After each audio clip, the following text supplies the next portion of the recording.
రాజ్యసభ సభ్యులు సాన సతీష్ బాబు కార్యాలయంలో నిర్వహించిన ప్రజా దర్బార్ కార్యక్రమంలో కాకినాడ జిల్లా కరప మండలం కరప గ్రామానికి చెందిన రైతులు తమ దశాబ్దాల సమస్య పరిష్కారం కోసం వినతి పత్రాన్ని అందించారు. కరప మండలం కరప గ్రామ పరిధిలో సుమారు 300 ఎకరాల ఆయకట్టు రైతులు దశాబ్దాలుగా వంతెన లేక తీవ్ర ఇబ్బందులను ఎదుర్కొంటున్నారని రైతులు ఆవేదన వ్యక్తం చేశారు. పండించిన పంట, గడ్డి, ఇతర వ్యవసాయ ఉత్పత్తులను పొలాల నుంచి తరలించేందుకు సరైన వంతెన లేకపోవడంతో రైతులు కరప, వలసపాకల, భీములవాడ గ్రామాల మీదుగా సుమారు 5 నుండి 6 కిలోమీటర్ల అదనంగా ప్రయాణించాల్సి వస్తుందని, దీనివల్ల ఒక్కోసారి 5,000 నుంచి 6,000 వరకు అదనపు ఖర్చు అవుతుందని తెలిపారు.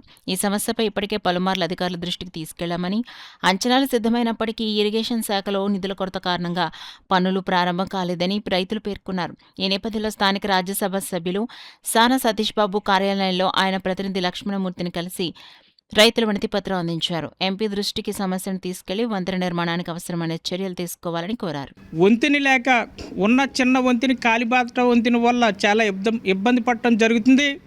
అవన్నీ తెచ్చుకోవాలంటే సుమారుగా 3 గ్రామాలు కరప, వలసపాకల, వేములవాడ మీదుగా ఇంచుమించుగా సుమారుగా 5-6 కిలోమీటర్ల దూరం ప్రయాణించి రైతులు 1000 రూపాయలతో ఇది ఇంచుమించు 5-6 వేల రూపాయల ఖర్చుతో ఇవన్నీ తెచ్చుకోవడం, ఈ ధాన్యం కానీ గడ్డి కానీ ఇవన్నీ తెచ్చుకోవడం జరుగుతుంది.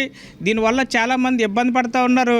గౌరవ శాసనసభ్యులు మరి పంతం నానాజీ గారు కూడా ఈ సమస్యపై రైతులందరూ కూడా సమావేశమై చర్చించడం, చెప్పడం జరిగింది. వారు కూడా ఎస్టిమేషన్ వేయడం జరిగింది.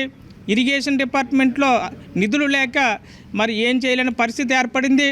ఈ రోజున సతీష్ గారి ఆఫీస్ ద్వారా ఎంపీ గారిని సార్ని కలిస్తే మాకు వంతెన వస్తుంది, మా రైతులందరికీ బాగుంటుంది, మేము ఒక 1/2 కిలోమీటర్ దూరంలో వెళ్ళి వాళ్ళు సుమారుగా 6 కిలోమీటర్లు ప్రయాణించవలసి వస్తుంది, ఈ భారం తగ్గిద్ది, రైతుకి ఆదా అవుద్ది అనే ఉద్దేశంతో ఈ రోజున మన సానా సతీష్ బాబు గారి ఆఫీస్ నందు లక్ష్మణమూర్తి గారిని కలవడం జరిగింది.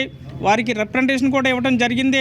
త్వరలో ఎంపీ సార్ వచ్చిన వెంటనే ఈ రైతులందరూ కూడా కలిసి మరొక్కసారి వినతిపత్రం సమర్పించి మా సమస్యను పరిష్కరించండి, మీ ఆఫీస్ ద్వారా మా పని జరుగుతుందనే ఆలోచన విధానంతో వీళ్ళు ఉన్నారు కాబట్టి ఈ రోజున ఇక్కడికి వచ్చారు కాబట్టి ఈ సమస్యని మేమందరం కూడా పదే ఎంపీ గారు దృష్టికి వెళ్ళేంత వరకు కూడా మేము ప్రయత్నం చేస్తామని ఈ సందర్భంగా తెలియజేస్తాం.